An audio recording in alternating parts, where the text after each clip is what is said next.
Historia de la Iglesia.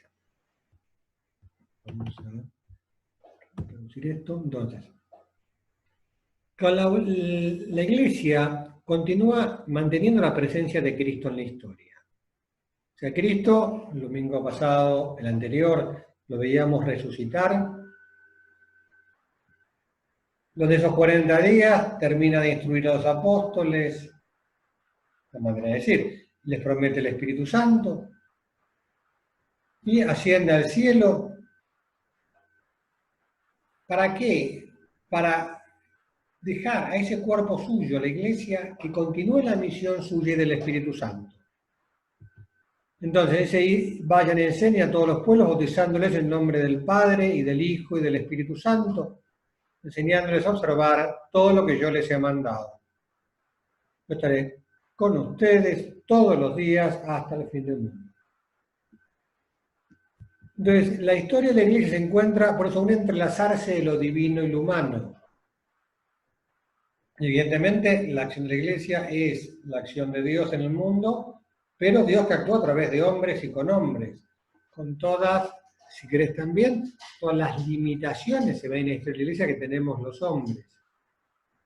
Entonces, en la historia de la Iglesia hay aspectos que sorprenden a cualquier observador imparcial, e incluso al no creyente.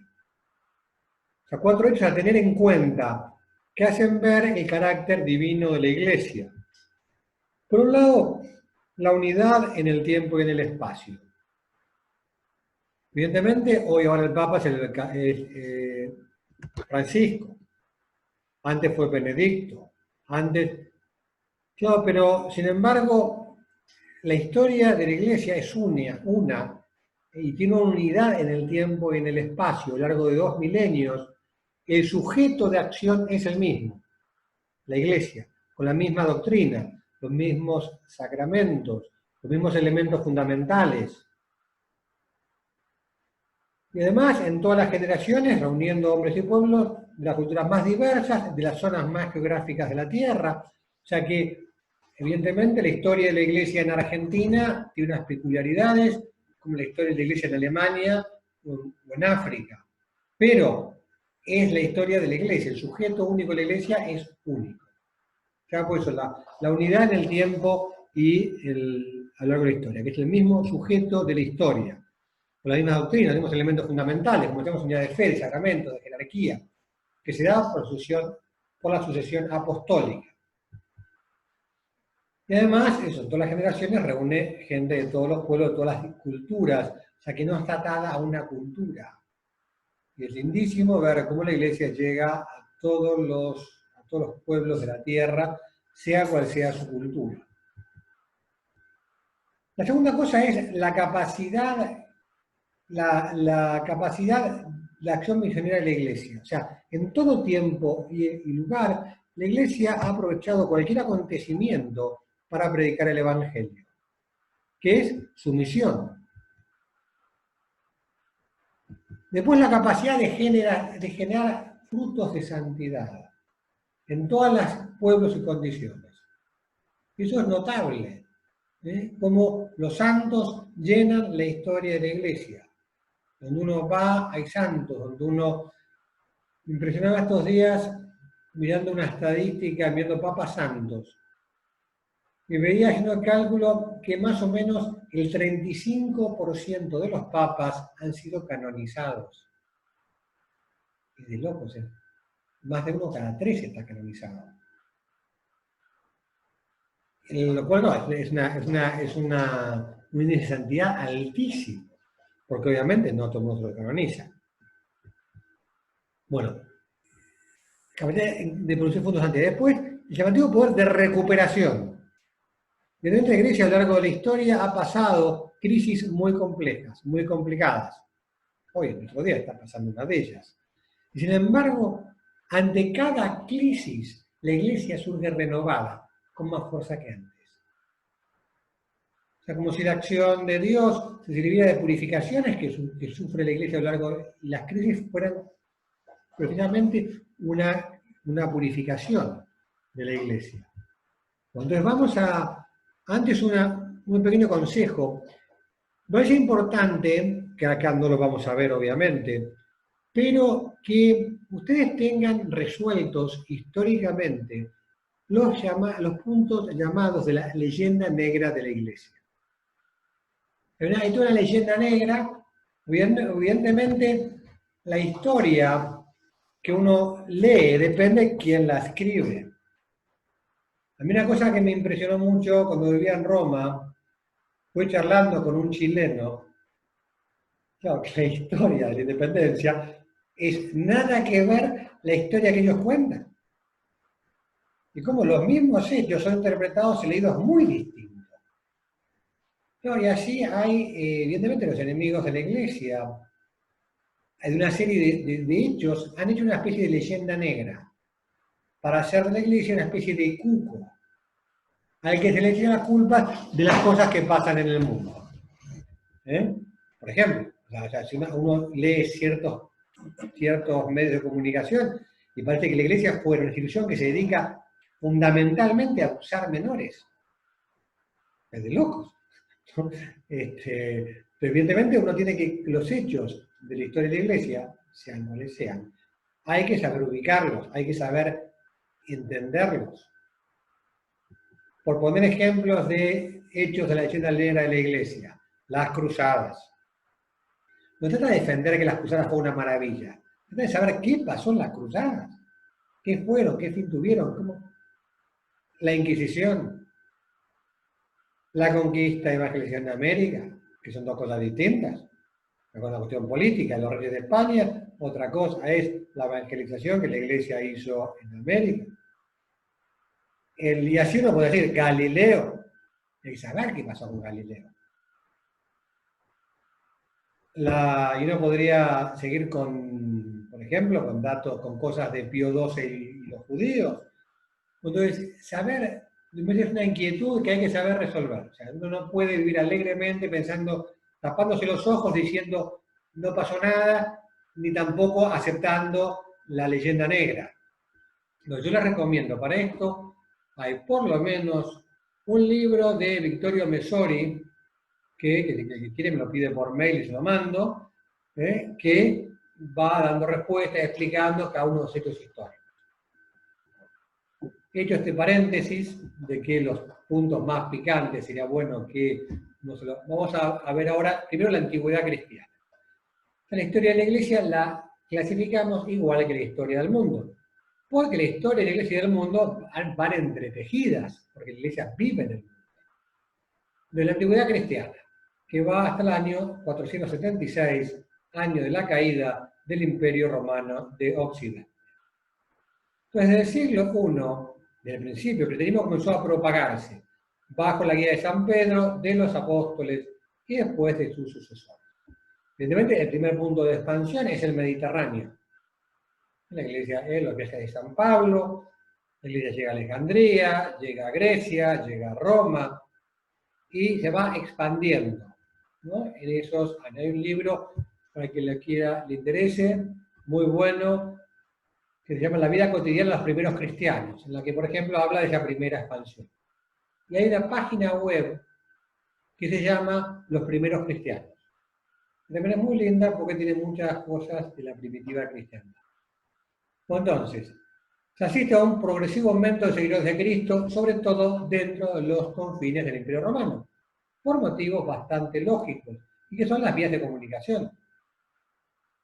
El primer lugar donde llegan los cristianos es a puertos comerciales, porque obviamente cristianos eran judíos, o fenicios, o todas las zonas son comerciantes, y donde los llevaban los negocios, llevaban su fe. Entonces, a los inicios del siglo IV, eran aproximadamente el 15% de la población del Imperio Romano. Estaban concentrados en las ciudades y en la parte oriental del Estado romano. España, Francia, está más para el lado Por eso, los 4 patriarcados que había entonces, el patriarcado de Jerusalén, el de Antioquía, el de Alejandría y el de Constantinopla, y el de Roma. Cuando la nueva religión se difundió más allá de la frontera, entonces ya Armenia, Arabia, Etiopía, Persia, la India, y se va expandiendo. ¿Para qué pasó? El Imperio Romano vio en el cristianismo un peligro político, porque la unidad de religión garantizaba la unidad política. El cristianismo reclamaba un ámbito que era el ámbito de la libertad en la conciencia de las personas respecto a la autoridad estatal. O sea, que un cristiano dijera: yo no voy a adorar al César, no voy a adorar a un tipo que es gobernante, lo respeto y le obedezco, pero yo tengo mi ámbito de autonomía personal, de libertad de conciencia, en la cual el Estado no se mete. Por ese motivo tuvo que soportar numerosas persecuciones, que llevaron a muchos al martirio. La última, la más cruel de todas, fue el inciso del siglo IV, por obra de los emperadores Diocleciano y Galeno. Pero enseguida, después de esto, vendría la paz, porque en el año 313 el emperador Constantino concedió a los cristianos la libertad de profesar su fe. Inició una política más benévola hacia ellos. Recordemos que la madre del emperador era cristiana, Santa Elena. Es cierto que Constantino, se encuentra en la historia, su favor de los cristianos se debe a que él fue bendecido por Dios. O sea, él estaba en Saxarrubra, en las afueras de Roma, acampando las tropas de su ejército para llegar a Roma, donde gobernaba Magencio, y se encontraría un poco después en la batalla de Puente Milvio. Y como estaba ahí, Constantino tuvo una luz del cielo que le dijo: "In hoc signo vinces", en este signo vencerás, y le mostró una cruz. Constantino hizo que todos sus soldados llevaran el signo de la cruz, y con ese signo fue a la batalla de Magencio, a la batalla de Puente Milvio, en la que venció a Magencio y consiguió el imperio. Bueno. Pocos años después, con Teodosio I, el cristianismo se convierte en religión oficial del Imperio Romano. Y a finales del siglo IV ya eran la mayoría de la población del Imperio Romano. O sea, como vemos, el siglo IV ha sido el siglo de gran expansión, del 15% del Imperio Romano al principio del siglo IV, a ser ya casi la mayoría a finales del siglo. Entonces, ¿pero qué pasa? Junto con esto empiezan errores graves doctrinales. Porque en el siglo IV la Iglesia tuvo que sufrir una grave crisis interna, que fue la cuestión arriana, que estudiamos cuando vimos la cristología, el error de Arrio. Arrio, un presbítero de Alejandría, sostenía que él negaba la divinidad del Hijo, que sería la primera de las criaturas, superior a todas las demás, pero no propiamente Dios. Y también, por tanto, de divinidad del Espíritu Santo. Arrio, queriendo defender la unidad de Dios, acababa negando la Trinidad. Pero las doctrinas de Arrio se difundieron mucho, y de hecho, muchísimos pueblos fueron arrianos, y algunos durante siglos. De hecho, parece que a Constantino, que fue bautizado al final de su vida, lo bautizó un obispo arriano. Bueno, entonces, los primeros siglos, evidentemente, decimos, bueno, después de la paz de Constantino, 4 o 5, vienen siglos de un gran esfuerzo doctrinal, y que en ese desarrollo doctrinal, por explicar quién es Dios, la Trinidad, la cristología, etc., aparecen las primeras herejías, y entonces vienen los primeros concilios ecuménicos, primero de Nicea y el primero de Constantinopla, en los cuales se condena el arianismo, se declara la divinidad de Jesucristo y del Espíritu Santo, y se compone el símbolo, el credo, símbolo que es el credo, niceno-constantinopolitano, que es el largo. Misas, hay dos alternativas. En Argentina la solemos usar el corto, que es el símbolo de los 12 apóstoles. Pero la otra alternativa, si buscan en cualquier misa, lo encontrarán, es el símbolo niceno-constantinopolitano, porque fue hecho en base a estos dos concilios, a Nicea y después completado con las declaraciones de Constantinopla. El siglo, de hecho, el arrianismo sobrevivió, que es el siglo IV, hasta el siglo VII, porque misioneros arrianos consiguieron convertir a muchos pueblos germánicos, que solo poco a poco fueron pasando a la Iglesia Católica. En el siglo V hubo dos energías cristológicas, el nestorianismo y el monofisismo, que tuvieron un efecto positivo por su manera que todos los errores obligan a profundizar en la fe, siempre. No es que uno va a fomentar los errores, pero en el fondo son los que mueven la teología. Explicar por qué está mal, explicar la sana doctrina, te obligan a profundizar en la fe. Bueno, el arianismo decía que en Cristo hay dos personas, lo vimos cuando estudiamos la cristología, y fue condenado por Éfeso, 4:31, que reafirma la unidad de la persona de Cristo y la maternidad divina de María, que María es la Madre de Dios. De los nestorianos derivan las iglesias sirorientales, malabares, aún separadas de Roma. De hecho, hay iglesias hoy que fueron nestorianas. El monofisismo, Cristo tenía una sola naturaleza, la divina, se negaba la naturaleza humana de Cristo. Y Calcedonia, concilio ecuménico, condena el monofisismo y afirma que Cristo de dos naturalezas, la divina y la humana. Entonces son temas más teológicos más que de historia. Y es el verbo, bueno, esto ya lo vimos, esto por que lo pasa rápido, porque esto es tema de cristología, no es tema de la historia de la Iglesia. Y los monofisitas, sí, todavía hay monofisitas que están separados de la Iglesia Católica, por lo tanto, pues no tienen la fe completa, y que proceden de estos primeros monofisitas del siglo IV. Bueno, en los primeros siglos de la historia del cristianismo, esto es un gran florecimiento de literatura cristiana. Homilías, teología, espiritualidad, son las obras de los llamados padres de la Iglesia. Los padres de la Iglesia son autores que tienen cumplir tres condiciones. Primero, santidad de vida. O sea, quien no es santo, canonizado, no es padre de la Iglesia. Segundo, antigüedad. O sea, pertenecía a los primeros siglos. Y tercero, ortodoxia de doctrina, o sea, doctrina recta. De hecho, hay hombres muy sanos y muy buenos, como Orígenes, por ejemplo, un gran escritor, pero no es santo y no es padre de la Iglesia, aunque sus escritos son muy valiosos. Lo que pasa, estos escritos de los primeros siglos, los escritos de los padres de la Iglesia, son muy importantes para nosotros porque testimonian la fe de los primeros cristianos, que vienen de las primeras generaciones.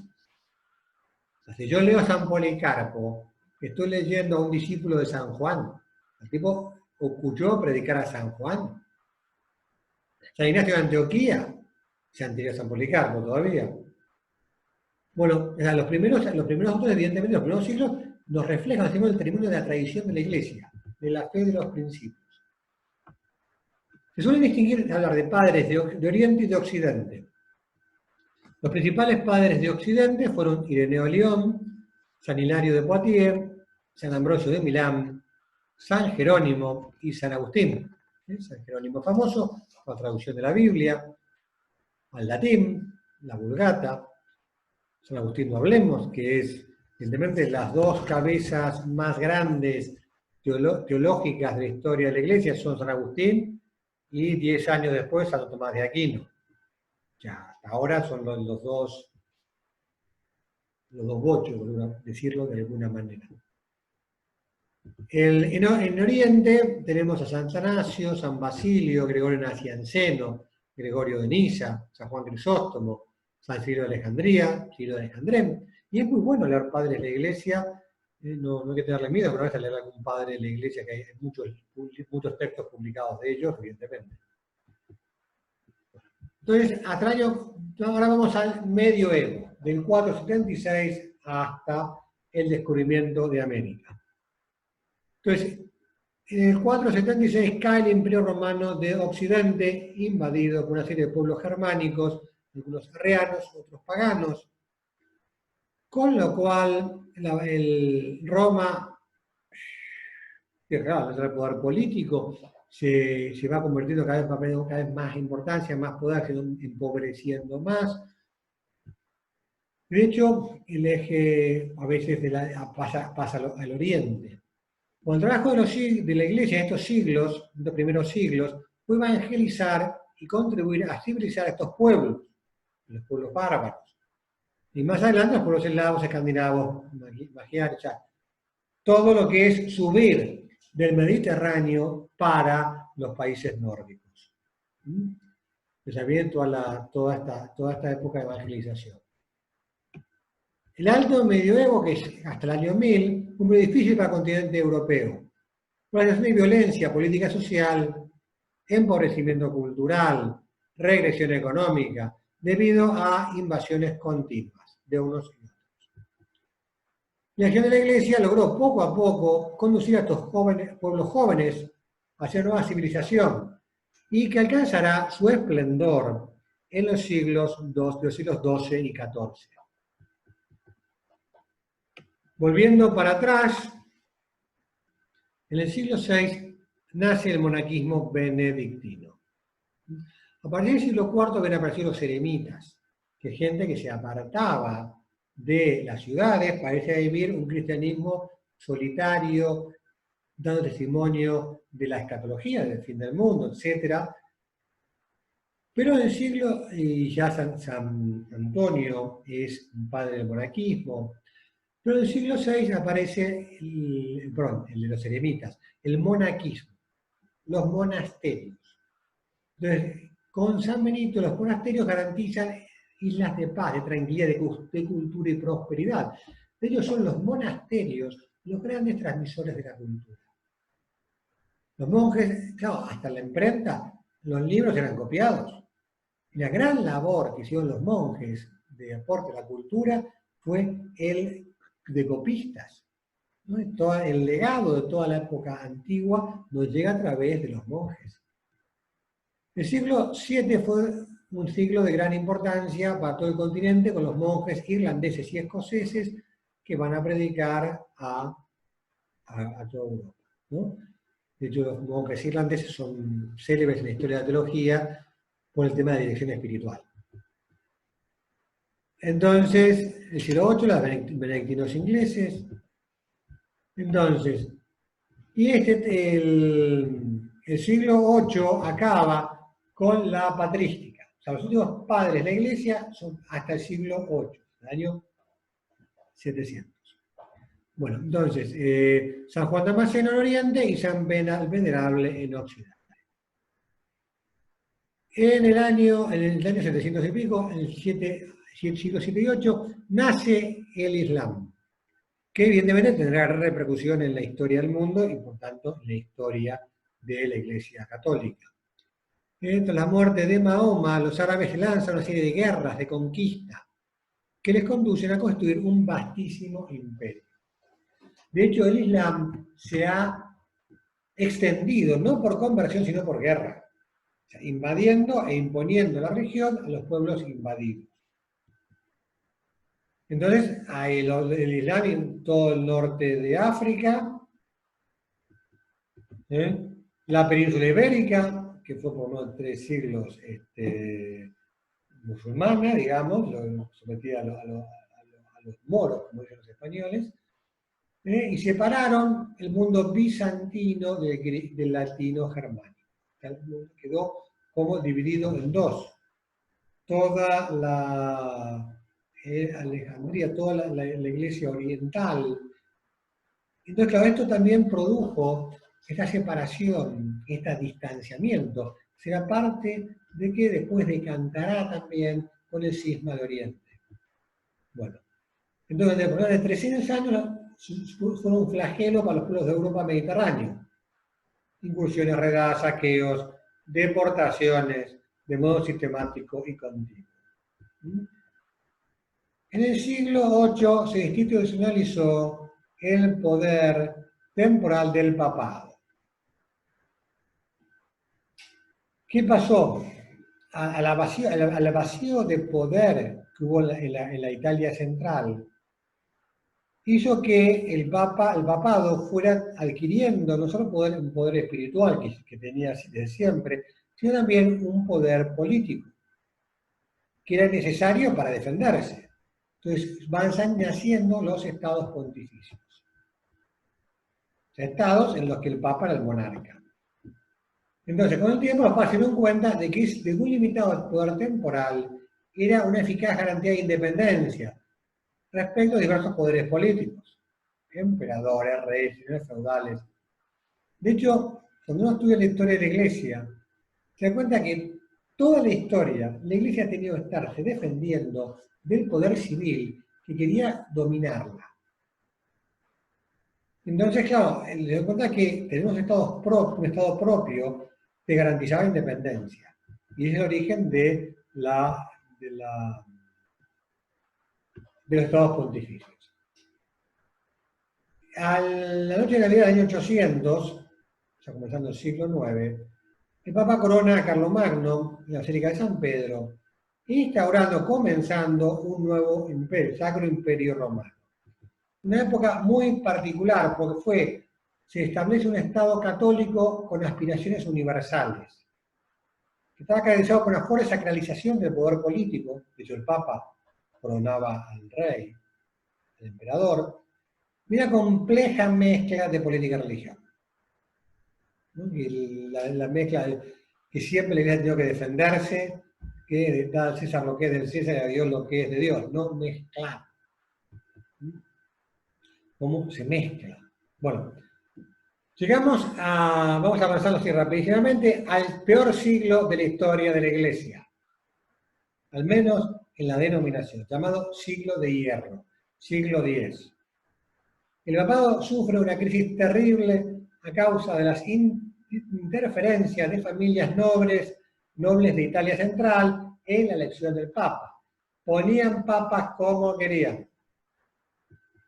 Era la manera de tener de influencias, ¿no? Que el Papa fuera tu familia. Entonces, claro, ¿qué pasó? Nombraban papas, hacían nombrar obispos. Claro, los obispos suponían también cierto poder, cargos eclesiásticos tenían mucha influencia. Entonces, esto se acaba cuando, con San Gregorio Magno. Hemos tenido pocos papas magnos. San León Magno, que fue el que frena a Atila en Roma. San Gregorio Magno, que es en el siglo XI hace la reforma gregoriana, que es el que acaba con la cuestión de las investiduras. Pienso yo que San Juan Pablo II será en la historia San Juan Pablo II Magno. No veremos qué dice la historia, porque esto es la perspectiva. Bueno, entonces, hace una gran reforma de todo tipo, la Iglesia, San Gregorio. La jerarquía de la Iglesia logra recuperar espacios de poder respecto al poder político y fundamentalmente a este tema de poder nombrar obispos. Y también en el siglo XI es cuando se consuma el cisma de Oriente, que ya un siglo antes había habido problemas, pero ya ahora, en el 1054, Miguel Celulario realiza la definitiva separación de los griegos de la Iglesia Católica, cisma de Oriente. Y los patriarcados orientales se separan de Roma, quedan Roma por su lado y los patriarcados independientes entre sí, separados de Roma. De hecho, la unidad que le daba a Roma la han perdido entre ellos. Bueno. Y en realidad fue el último capítulo de una historia de roturas, disputas, que se había iniciado en el siglo V. En parte por la interferencia de emperadores romanos de Oriente en la vida de la Iglesia. No nos olvidemos que el Imperio Romano de Oriente cae en el siglo XV. O sea que entre el año 400 y pico y 1400 y pico, son 1000 años que el Imperio Romano de Occidente desapareció y el otro siguió funcionando. Bueno, y también por malos manejos, un montón de errores de los dos lados. Pues ahí se consuma la ruptura de la Iglesia en dos. ¿Eh? Se ha llevado un milenio de la Iglesia unida y la Iglesia se divide. Entonces el cisma, que es el mayor drama para la Iglesia. El cisma afecta a todos los pueblos dependientes de los patriarcados. Esto afecta a todos, búlgaros, rumanos, ucranianos, rusos, serbios, ¿eh? A todos los pueblos que están de aquel lado. En el siglo XI, las repúblicas marineras italianas, Venecia, etc., consiguen el control del Mediterráneo, con lo cual consiguen paz y tranquilidad. Entonces, el crecimiento del poder militar de los cristianos tuvo como expresión el fenómeno de las cruzadas, desde 1096 hasta 1291, que son expresiones bélicas, pero de carácter religioso. Cuyo fin era la conquista o la defensa de Jerusalén. ¿Por qué? Porque para los cristianos, era una cuestión de la peregrinación a la Tierra Santa, era una cuestión de salvación personal. De garantizar el libre acceso a los lugares sagrados, era fundamental. Y eso fue lo que motiva las cruzadas. Más allá de la barbaridad que pasaba en el medio y la cosa que no. Pero la finalidad fue absolutamente religiosa. Bueno, siglos XIII y XIV es el apogeo de la sociedad medieval. O sea, el esplendor, siglo XIII sobre todo, que tenemos las grandes cabezas. Tenemos a San Alberto Magno, Santo Tomás de Aquino, San Buenaventura, Duns Scotus,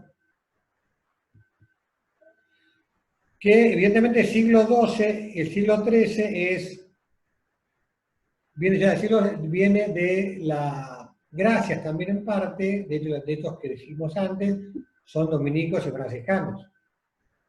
No, tenemos el comienzo de las órdenes mendicantes. A ver, un cachito, quiero firmar esto, porque... Entonces... Un segundo. Bueno, nada. Entonces las órdenes mendicantes, fundamentales, franciscanos y dominicos, el Charmigota, por eso de las más importantes. De hecho, San Alberto Magno, Santo Tomás son dominicos, San Buenaventura y Duns Scotus son franciscanos. Bueno, entonces, sigue el enfrentamiento con el papado y el imperio, inician las cuestiones investiduras por nombramiento de los obispos. Bueno, y lo cual acaba eso debilitando a ambos. Y de hecho, el imperio se fue reduciendo y quedó solamente reducido un estado alemán, y el papado sufrió el cisma de Occidente, una terrible crisis del 1305 a 1377, en el cual el Papa se muda a Avignon, sur de Francia, que es este llamado cisma de Occidente. Eso es muy difícil, que llegó a haber 3 papas. Con lo cual, con todo lo que lleva consigo, un papa en Roma, uno en Avignon y otro en Pisa. Entonces todo el mundo católico estaba perplejo sin saber quién era el legítimo romano pontífice. Toda esa época, cuando el Papa estaba en Avignon, por ejemplo, es la época de Santa Catalina de Siena, santa mujer que le pedía al Papa que volviera a Roma. Bueno, en el concilio de Constanza se recupera la unidad. En el año 1453 se cae el Imperio Romano de Oriente, ¿no? Se acaba así esa milenaria historia, ¿no? Y quedaron 4 siglos bajo su dominio, con los turcos otomanos, musulmanes. Bueno. Entonces vamos a la moderna, esto se va a acabar en 2 minutos, cuando se acabe, esperamos 5 o 10 minutos y volvemos a empezar. Entonces, vamos a la Edad Moderna. 1492, Colón descubre América, y entonces con las exploraciones en África, pero sobre todo en América y en Asia, da lugar a la colonización europea de esas partes del mundo. De hecho, toda América y parte de Asia. Entonces la Iglesia aprovechó ese fenómeno histórico para difundir el Evangelio en continentes extraeuropeos.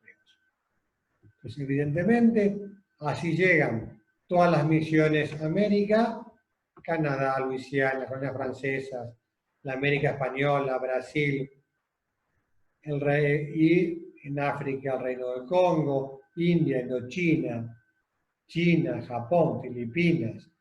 Entonces, todo es época de gran expansión misionera. Para coordinar todos sus esfuerzos misioneros, la Santa Sede instituye la Congregación de Propaganda Fide, de propaganda de la fe, de extensión de la fe, en 1622. Mientras tanto, que el catolicismo se expandía en el mundo, estamos hablando de todo el siglo XVI, perdón, ¿qué pasa en Europa? La crisis protestante. O sea, el cisma, otro cisma en Occidente, que es la crisis producida por la reforma de Lutero, Zwinglio y Calvino.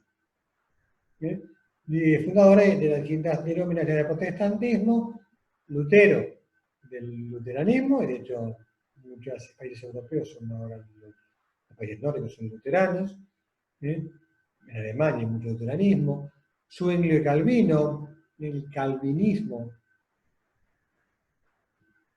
Y la tercera gran rama del protestantismo es el anglicanismo, con el cisma provocado por Enrique VIII, por todo el caso de su divorcio con Catalina de Aragón, que condujo a la separación. Este fue un siglo dramático, porque un gran porcentaje de la iglesia desaparece de la iglesia. Escandinavia, Estonia, Letonia, buena parte de Alemania, la mitad de Holanda, Suiza, Escocia, Inglaterra, más todos sus territorios. Que hemos quedado que con el anglicanismo, sobre todo, porque son los ingleses, los calvinistas y los suizos no fueron, si lo hicieron colonias, sino los holandeses. Bueno, pero entonces, la Iglesia pierde gran parte de sus fieles, de iglesias, países enteros, y obviamente y todas las colonias de esos países. Entonces, ¿no? Bueno, Norteamérica, Antillas, Sudáfrica, Australia, Nueva Zelanda. Entonces, la reforma protestante tiene la grave responsabilidad de haber roto la milenaria unidad religiosa del mundo cristiano occidental. Que así como el mundo oriental, los ortodoxos no habían tenido una unidad propiamente tal, si son los patriarcados tienen relaciones entre ellos, pero no forman no hay una iglesia ortodoxa en cuanto a tal. Los protestantes sí rompen en Occidente, que había una sola iglesia, rompen esa unidad católica occidental y todo lo que lleva consigo. Porque, evidentemente, a partir de ahí ellos han ido a ir subdividiendo y microdividiendo hasta, yo creo que ahora se cuentan por decenas de miles las confesiones cristianas protestantes. Entonces hay una confesionalización del principio cuius regio eius est religio. Es decir, ¿quién es tu rey? Eso será también tu religión. Los judíos estaban ligados, obligados a seguir la religión del príncipe. Por eso es que los países se dividen, los que son protestantes, el príncipe protestante, chao, todos para ese lado. Bueno, esto tuvo consecuencias políticas de guerra. Hubo guerras de religión, sobre todo en Francia, en Alemania, en Inglaterra, en Escocia, en Irlanda, muy duras, que acaban en el continente con la paz de Westfalia en 1648 y con la capitulación de Limerick en 1692 en las Islas Británicas. Entonces, evidentemente, el siglo XVI, podríamos decir, es un año espantoso para la historia de la Iglesia. Sin embargo, al mismo tiempo, es un signo de renacimiento espectacular. La Iglesia encontraría unas energías espirituales increíbles para encarar la verdadera reforma. Que la verdadera reforma fue la reforma cuyo culmen es el Concilio de Trento. Un concilio que dura de 1545 a 1563, o sea que dura 18 años. El Concilio de Trento es fundamental porque ahí se repasa, claro, la crisis protestante ha hecho un estrago, ha dejado doctrinas sin tocar. De manera que el Concilio de Trento hace una labor monumental de repasar toda la doctrina católica para afirmar, para que haya un punto de referencia sólido. Y ese es el gran concilio de la Iglesia del siglo XVI, que es el Concilio de Trento. Entonces, en Trento se proclaman las verdades dogmáticas puestas en duda por el protestantismo. Se fija el canon de las Escrituras. Paradójicamente, los protestantes tienen una escritura que es el canon católico, pero bueno, es un poquito distinto en algunos pocos libros. Los sacramentos, la justificación, o sea, cómo uno se hace santo, cómo uno se santifica, cómo uno se salva, el pecado original, etc. Y además, Trento, además de hacer una clarificación doctrinal fundamental para tener un punto de referencia sólido para la fe, toma algunas medidas disciplinares fundamentales. Por ejemplo, instituye los seminarios. Desde Trento nadie se puede ordenar si no hay un seminario, si no se ha formado durante años. Se instituyen los seminarios. Primer tema fundamental para la formación del clero. Y otro tema fundamental es la obligación de residencia de los obispos en las diócesis. En Trento había obispos que gozaban de ser obispos, pero no vivían en sus diócesis, las diócesis no las gobernaba nadie. Entonces, y este movimiento, digamos, de contrarreforma en el sentido que es contrario a la reforma protestante, da origen a muchas y muy grandes órdenes religiosas y también a la reforma de otras órdenes. Por ejemplo, capuchinos, que son franciscanos reformados, carmelitas descalzos, los carmelitas reformados, Santa Teresa, la gran reformadora de Carmelo, los jesuitas, teatinos, barnabitas, etc. Salen muchas órdenes con un empuje impresionante. Por eso que decíamos antes, años de grandes crisis son años de grandes santos y de un resurgimiento espiritual imponente. Así se puede decir que la Iglesia salió de esta crisis profundamente renovada y reforzada y pudo compensar la pérdida de algunas regiones europeas con una difusión verdaderamente universal, gracias a la obra misionera. Bueno, siglo XVIII. El XVIII ya tuvo dos grandes enemigos, el regalismo y la ilustración, uno político y el otro intelectual. Entonces, el regalismo va de la mano de la monarquía absoluta.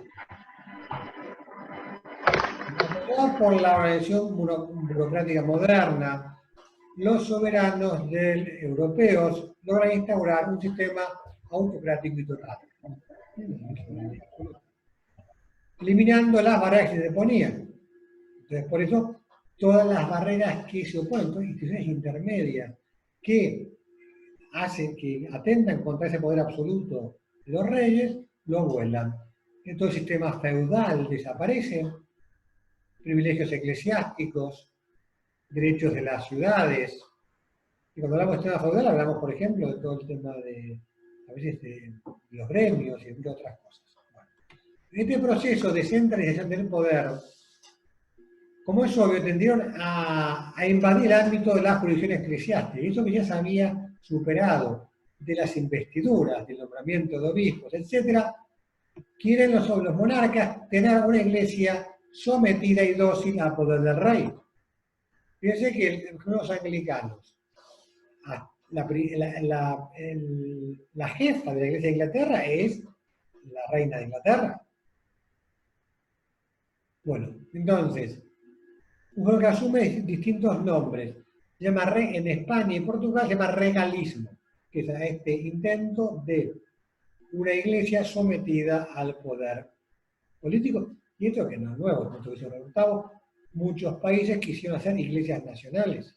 Los sandinistas en Nicaragua quisieron una iglesia nacional. En bastantes lugares se intentó una iglesia al margen de la iglesia sometida al poder. Y galicanismo es el nombre que adquiere esto en Francia, pero el fenómeno es el mismo. En cambio, en los países austríacos, a otros países germánicos, digamos, el josefinismo, no es lo mismo. El intento del Estado de dominar y gobernar la iglesia. Y jurisdiccionalismo en Nápoles y en Parma, que son zonas de Italia que no eran estados pontificios, sino que eran sujetos a la corona española, Nápoles por lo menos. Este fenómeno tuvo un punto álgido la expulsión de los jesuitas de parte de muchos gobiernos y la presión amenazadora sobre el papado para que suprimiese la orden. Y de hecho, en el siglo XVII son expulsados los jesuitas de América. De hecho, desaparecen de toda América, porque las misiones jesuíticas desaparecen por la expulsión de los jesuitas y fueron expulsados de todas partes. Hasta que consiguen que el Papa suprima la orden en 1773.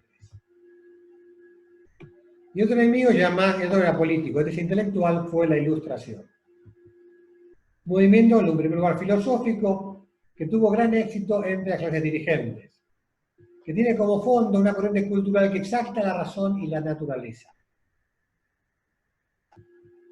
Al mismo tiempo es una crítica indiscriminada a la tradición. O sea, en la antigüedad el argumento de autoridad era muy importante.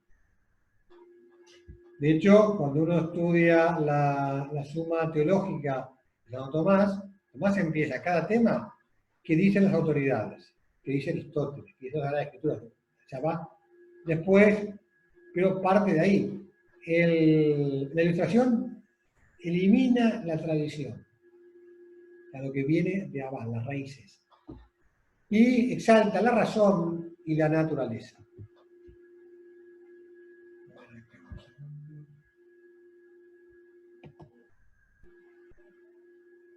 Me pregunta acá por qué expulsan los jesuitas. A lo largo de estudiar, no tengo dominado el tema, pero todo por motivos políticos. O sea que no es por motivos religiosos. O sea, evidentemente los políticos tenían mucho, basta ver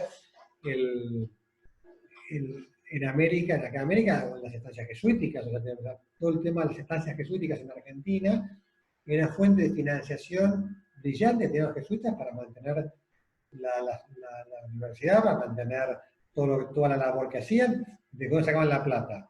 Y hacían las estancias jesuíticas, por ejemplo.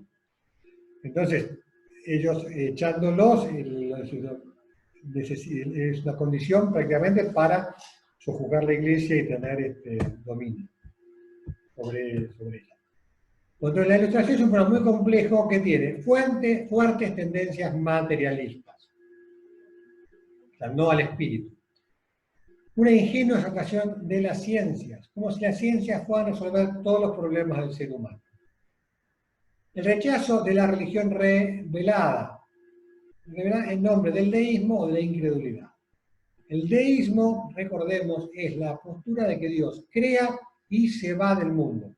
El Dios arquitecto, relojero, que lo pone en funcionamiento y no interviene, se va.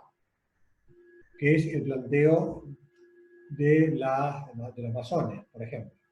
O la incredulidad, ¿no? O sea, un teísmo que es deísmo, un Dios creador que no interviene en su creación, o la incredulidad directamente. Y un irreal optimismo respecto a la bondad natural del hombre. Un ser naturalmente bueno, Y que de esta ingenuidad de desconocer el pecado original tiene graves consecuencias para la vida. Entonces, yo pienso que todo lo que siento es bueno. Y la verdad que si me dejo guiar por todo lo que siento, y voy a acabar bastante mal. Es un poco ingenuo para pensar que todo lo natural, lo espontáneo, es bueno y es sano. Porque hay muchas cosas que no lo son, otras que sí. Un excesivo antropomorfismo de poner al hombre en el centro, una confianza utópica en el progreso de la humanidad, o sea, el progreso va a ser indefinido, cada vez mejor, cada vez más. Nos damos cuenta que todo esto, con el siglo XX, las dos guerras mundiales, se dio, pero cayó con su propio peso. Como el progreso del hombre acabó destruyendo al hombre. Y otra característica fundamental de la Ilustración es la hostilidad hacia la Iglesia Católica. De hecho, de aquí saldrán todas las leyendas. La leyenda negra saldrá precisamente de la Ilustración. Y además tiene, por ese mito del progreso indefinido, tiene una actitud de desprecio hacia el pasado. Y todo lo pasado es malo. Y además una tendencia a reduccionismo simplista. Por eso, de la Ilustración saldrán las ideologías. ¿Qué es una ideología? La ideología es un planteo del mundo simplificado, como una caricatura. Tres trazos, me quedo con un aspecto de la realidad que la absolutiza. Y construyo todo el mundo ideal a partir de esa visión parcializada. Lo que suelen ser simplistas, porque la realidad es muy compleja. Otra característica de la Ilustración es la búsqueda de modelos explicativos de toda la realidad. O sea, querer conseguir una fórmula, algo que explique todo. Y como decíamos antes, en el origen de muchas ideologías modernas está la visión de la realidad que elimina de su comprensión lo sobrenatural, la espiritualidad del hombre y en definitiva Dios. Lo cual es un prejuicio. Porque si yo parto de la premisa que Dios no existe, obviamente concluiré que Dios no existe. Si yo parto de la premisa de que no puede haber nada sobrenatural, de que es imposible, obviamente buscaré explicar todo sobrenatural de otras maneras. Es un prejuicio absoluto. Bueno. Entonces, vamos a seguir avanzando, que siglo XVIII fueron las primeras logias masónicas, que buena parte de ellas adquirió perfiles claramente anticatólicos. Bueno, entonces llegamos a la edad contemporánea. La Revolución Francesa, que es donde desemboca la Ilustración, empezó con una decisiva aportación del clero bajo, pero derivó en actitudes de clericalismo extremo, llegando a producir un cisma en con la Iglesia constitucional. La Iglesia de la Revolución Francesa hace una Iglesia constitucional, como los chinos, la Iglesia Nacional China, bueno, la Iglesia Nacional Francesa, con tonos claramente anticristianos. Entonces instaura el culto al ente supremo, queda abolido el calendario cristiano, hay una cruenta persecución a la Iglesia. De hecho, el Papa Pío VI muere en 1799 prisionero de los revolucionarios franceses. La subida al poder de Napoleón Bonaparte en 1801, hombre pragmático, trae paz religiosa con el concordato, con Napoleón Suberne, el concordato de 1801. ¿Qué son los concordatos? Lo vamos a ver después. Pero son acuerdos Iglesia-Estado. El Estado, en Argentina, tiene un concordato con la Santa Sede, en la que uno se pone de acuerdo en las materias comunes. Bueno. Pero sin embargo, después hubieron desavenencias entre Pío VII y Napoleón, con lo cual también el Papa es hecho otra vez prisionero de Napoleón durante 5 años. Con la restauración de las monarquías pre-revolucionarias, la Iglesia vuelve la monarquía en Francia, vuelve otro periodo de paz y tranquilidad. Pero aquí entramos que aparecen en escena los liberales, grandes enemigos de la Iglesia.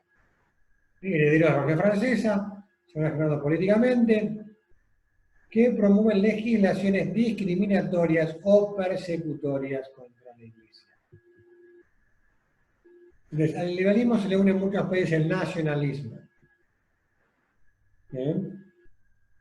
El imperialismo, un montón de cosas, muchos ismos se unen aquí, el positivismo, que van contribuyendo a descristianizar la sociedad.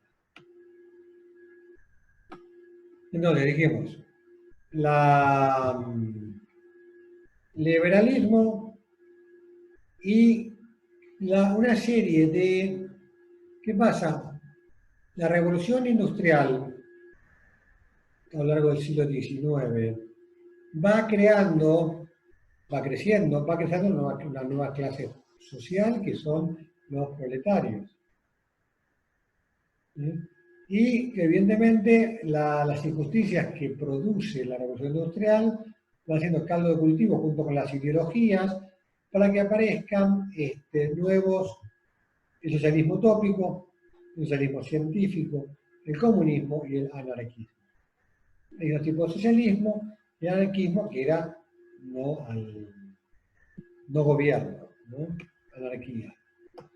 Bueno, entonces, todas ellas unidas por proyectos de revolución social y una filosofía de tipo materialista. Bueno, en el siglo XIX, por eso, el nivel político, la Iglesia pierde muchísimo todo el siglo XIX, pierde la protección del Estado, además de un lado es una adversa, y un punto importante en el siglo XIX es 1870.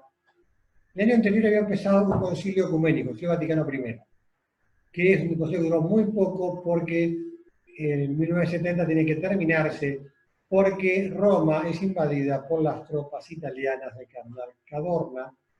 Los papas pierden los estados pontificios y el papa queda hecho prisionero del Estado italiano. De hecho, desde Pío IX, ni el siguiente, que es León XIII, ni San Pío X, ni Benedicto XV salieron nunca del Vaticano,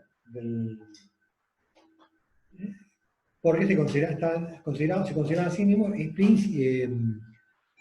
prisioneros del Estado italiano hasta que firmará con Mussolini el pacto de Lateranenses, Pío XI, y se acabará la cuestión romana, con la generación de estados pontificios, se acabará un tema ahí potente. Bueno.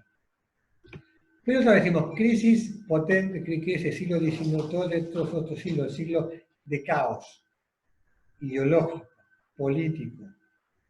Sin embargo, la Iglesia, al fin y al cabo, Dios saca bienes de los males. Y la Iglesia, al fin y al cabo, con la solución del Estado Vaticano, consigue liberarse, conseguir un Estado microscópico, pero suficiente para ser un Estado independiente, para que el Papa no sea súbdito de ningún otro Estado. De tal manera que el Papa puede tener una independencia total y al mismo tiempo tener relaciones diplomáticas con todos los países del mundo. De hecho, la Santa Sede tiene relaciones diplomáticas con la inmensa mayoría de los estados del mundo, está en las Naciones Unidas, etc. Bueno. Entonces, ¿qué más? El Vaticano I declara la infalibilidad del Papa, como uno de los principales dogmas que declara, muy poquitos declara el Vaticano I, ese y la racionalidad de la fe, o sea que la fe no es contraria a la razón, no, y otras cosas. Entonces, pero este siglo es un siglo de gran expansión misionera a partir de final del siglo XIX y siglo XX, ¿no? Son siglos de una gran expansión misionera. África, Asia, Oceanía. Gran conocimiento surgen nuevas congregaciones misioneras y empieza el apostolado laical, que evidentemente alcanzará su esplendor en el siglo XX. Parte del cabo del siglo XX, Pío X tuvo que luchar, y nos vamos en... si tenemos que terminar, esto es larguísimo. Perdón por ustedes, perdón por lo largo de esta clase, pero es infinita. Entonces, Pío X tuvo que luchar con el modernismo. Ay, me fui. Me fui el coso, vamos a poderlo poner. Compartir pantalla, aquí estamos. Entonces, con el modernismo. Que el modernismo es una visión radicalizada del inmanentismo religioso, o sea, el subjetivismo religioso. O sea, mantiene las fórmulas de fe externas, la forma, pero las vacía de contenido. De tal manera que cambia la fe, aunque aparentemente no cambie. Ese fue el gran punto de San Pío X. Lo llaman modernismo. El pobre Benedicto XV tuvo... Pero vamos a ir para atrás un segundo, porque acá aparecen, porque hice mi tesis doctoral con León XIII, con lo cual tengo que rendir honor a León XIII. Pío IX tuvo que hacer la gran labor de enfrentamiento con el mundo hostil, con el nuevo régimen. Entonces es el papa de los no. Esto no, no, no, no, no, no, no, no, no, no, no, no, no. O sea, condenando todos los errores del liberalismo. El papa siguiente, 32 años, fue Papa Pío XII. Pío IX. El siguiente, que es León XIII, es elegido papa en 1878 y es papa hasta 1903. 25 años. Es el papa, gran papa, es el papa que pone las bases de la Iglesia en el mundo moderno. Es el papa que inicia la doctrina social de la Iglesia, que establece la doctrina positiva en materia social, política, económica, que llama a una renovación del tomismo, que estaba olvidado. Es el papa que vuelve al estudio de las Sagradas Escrituras. O sea, León XIII, un papa muy importante. Después San Pío X, Benedicto XV, que, pobre papa, sufrió con la guerra. Tuvo papa de Primera Guerra Mundial, estuvo luchando de mantener la imparcialidad y tratar de conseguir la paz. Pío XI fue el papa que tuvo que luchar con los totalitarismos. Entonces, Pío XI, que muere, está desde el 18 hasta el 39. Contra el nazismo, contra la Revolución Mexicana, contra el marxismo en España, contra el comunismo. Un gran papa que pelea contra los totalitarismos, el nacionalismo en Alemania, el fascismo en Italia, la persecución masónica en México, los cristeros, una locura. Bueno, y tuvo una gran promoción del clero y del episcopado en tierras de misiones africanas y asiáticas. Su sucesor Pío XII permitió a la Iglesia presentarse ante el fenómeno de la descolonización como un evento autóctono, no extranjero, precisamente porque la Iglesia estaba asentada en esos países en África, cuando se descoloniza África, y ya pueden tener iglesias locales que son autóctonas, que no son extranjeras. Evidentemente el Papa que tuvo la Guerra Mundial, que salvó a miles y miles de judíos. Se calcula que la Iglesia Católica salvó aproximadamente 800.000 judíos. De hecho, el pobre Pío XII es patético que sufra la leyenda negra de que no ayudó a los judíos, porque los ayudó como nadie. De hecho, cuando muere Pío XII, Golda Meir, Einstein, muchísimos judíos muy importantes agradecen al gran protector de los judíos que fue Pío XII. El rabino de Roma, el rabino mayor de Roma, que es la sinagoga más antigua del mundo, se convierte en el catolicismo y es bautizado bajo el nombre de Eugenio, en honor a Eugenio Pacelli, a Pío XII. Pues la verdad que es una injusticia histórica, terrible, más basada en una novela. Bueno, pues yo quiero saber un poquito de historia para atacar. Bueno, entonces, bueno, acá explica un poquito de Pío XII, y claramente Pío XII no hizo grandes denuncias públicas como nadie hizo. ¿Por qué? Porque los alemanes duplicaban la persecución donde había denuncias. Tiene la experiencia de Holanda, donde el primado de Holanda había denunciado públicamente a los nazis por perseguir a los judíos, y consecuencia de esa persecución, duplicaron la persecución y la masacre de judíos. Con lo cual estaba claro que había que obrar clandestinamente por abajo. Roma estaba llena de los conventos de Roma, estaban llenos de judíos escondidos, y lo mismo en todas partes. Bueno, y como decía antes, muchos grandes personas del mundo judío, como Baldameros, como Einstein, agradecieron al Papa todo lo que hizo. Bueno, ya terminamos. Después, fíjense una cosa. Pío IX es beato. León XIII no, todavía no. San Pío X, Papa. Benedicto XV. Pío XI. Pío XII, el proceso de conexión está acabado. Supongo que los papas están esperando un poco de paz de los líos con el tema de los judíos, por motivos para no canonizarlo, pero Juan XXIII, santo. Pablo VI, santo. Juan Pablo I, no. Juan Pablo II, santo. Es la verdad que impresionante. No. Juan XXIII, lo fundamental de Juan XXIII es la llamada del Vaticano II, que lo abre el Papa y lo lleva a puerto Pablo VI. Lo fundamental del Vaticano II, el Vaticano II es un concilio para el Opus Dei fundamental. Somos una bendición para nosotros el Pablo, porque el gran mensaje del Vaticano II es la llamada universal a la santidad. O sea, la Iglesia hace propia la doctrina que San José María predicó desde 1928, cuando llamaban hereje. Además, el ecumenismo. En la primera institución de la Iglesia, a la que la Iglesia le permite tener cooperadores no católicos, es el Opus Dei. Los aspectos positivos de la modernidad. El Vaticano II es la gran reconciliación de la Iglesia con la modernidad. Y la ampliación del diálogo con otras culturas y religiones, los grandes temas.